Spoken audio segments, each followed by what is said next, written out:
આગળ વાત કરીએ મહેસાણાની તો મહેસાણાના સતલાસણા તાલુકાના ગોળિયાપરા વિસ્તારમાં રામભાઈ વાઘેલાના ઘેરથી કાળા બજારમાં વેચવા માટેનો સરકારી અનાજનો મોટો જથ્થો ઝડપાયો છે।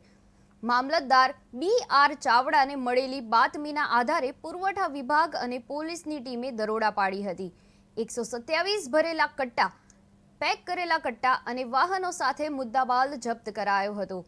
રામભાઈના દીકરાઓ ગઢવાડા પંથકમાંથી અનાજ ખરીદી દાતા વારિસ મેમણને વેચતા હોવાની ચર્ચા છે। પુરવઠા વિભાગ મોડી રાત સુધી મુદ્દામાલની ગણતરીમાં વ્યસ્ત રહ્યા હતા।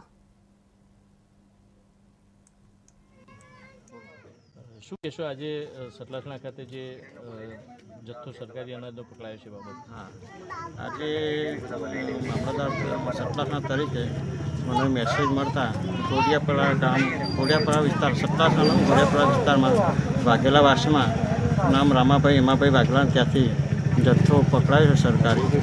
તેની ગણતરી હજુ ચાલુ છે અને અમુક જથ્થો સીલ કરીને આપણે પુરવઠામાં મૂકવામાં આવે છે વડા। સર, કેટલી વખત આ જગ્યા ઉપર બનાવ બની ચૂક્યો છે?